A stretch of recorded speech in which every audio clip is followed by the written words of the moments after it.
Hello বন্ধুরা, career space YouTube চ্যানেলে আপনাদের সকলকে স্বাগত জানাই। আশা করি আপনারা সবাই ভালো আছেন। আজকে এই মুহূর্তে শিক্ষক নিয়োগ সংক্রান্ত যে সবচেয়ে গুরুত্বপূর্ণ আপডেট উঠে এসেছে, বিস্তারিত সেই সম্পর্কে আলোচনা করব। তাই ভিডিওটি অবশ্যই শেষ পর্যন্ত দেখবেন নিয়োগ সংক্রান্ত অনেক নতুন নতুন আপডেট পাওয়ার জন্য।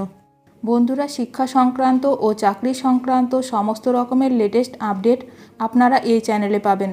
তাই চ্যানেলটি এখনই সাবস্ক্রাইব করে রাখবেন এবং পাশে থাকা বেল আইকনটিকে অবশ্যই প্রেস করে রাখবেন পরবর্তী সমস্ত রকম লেটেস্ট আপডেটগুলো সবার আগে পাওয়ার জন্য। সাদা খাতা জমা দিয়ে চাকরি পাবলিক সার্ভিস কমিশনেও এসএসসি কাণ্ডের মাঝেই শুভেন্দুর নতুন দাবিতে শোরগোল। রাজ্যে নিয়োগ দুর্নীতি নিয়ে ফের মুখ খুললেন বিরোধী দলনেতা শুভেন্দু অধিকারী। এবার শুভেন্দুর নিশানায় বিডিও।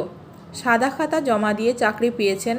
এবার পাবলিক সার্ভিস কমিশনেও সাদা খাতা জমা দিয়ে চাকরি পাওয়ার প্রসঙ্গ টানলেন শুভেন্দু অধিকারী। বিজেপি প্রার্থী সঙ্ঘমিত্রা পালের সমর্থনে মেদিনীপুর লোকসভা কেন্দ্রের শনিবার সন্ধে কেশিয়ারি সেন্ট্রাল বাস স্ট্যান্ড সভা করে বিজেপি। স্কুল মাঠে সভা করতে চেয়েও অনুমতি মেলেনি বলে অভিযোগ গেরুয়া শিবিরের। এই ঘটনায় কেশিয়ারির বিডিওকে নিশানা করে শুভেন্দু অধিকারী বলেন, এখানকার বিডিও মনে হয় পাবলিক সার্ভিস কমিশনে সাদা খাতা জমা দিয়ে চাকরি পেয়েছেন।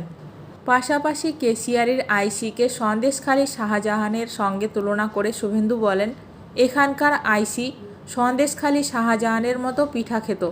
এখানকার ইনভেস্টিগেশন অফিসাররা শুনে রাখুন, বিজেপি রাজ্যের ক্ষমতায় এলে মিথ্যা মামলার বিরুদ্ধে কমিশন বসিয়ে সমস্ত রিটায়ারমেন্ট বেনিফিট আটকে দেব। পশ্চিম মেদিনীপুরের পাঁচখুরির জনসভা থেকে তৃণমূলের তারকা প্রার্থী দেবকে আক্রমণ করে শুভেন্দু বলেন, আগামী 23 তারিখ সকালবেলায় এমন একটা জিনিস ছাড়ব ঘাটালের প্রার্থী সম্পর্কে, এরপর সেদিন থেকে উনি আর ঘর থেকে বেরোবেন না।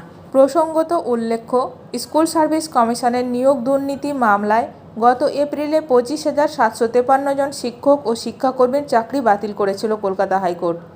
অভিযোগ, অনেকেই সাদা খাতা জমা দিয়ে চাকরি পেয়েছিলেন। এই নির্দেশের বিরুদ্ধে সুপ্রিম কোর্টে যায় রাজ্য। শীর্ষ আদালত হাইকোর্টের ওই চাকরি বাতিলের নির্দেশে আপাতত স্থগিতাদেশ দিয়েছে। ভিডিওটি ভালো লাগলে অবশ্যই লাইক করবেন। আজকের ভিডিওটি এখানেই শেষ করলাম। নতুন কোনো আপডেট নিয়ে দেখা হবে নেক্সট ভিডিওতে।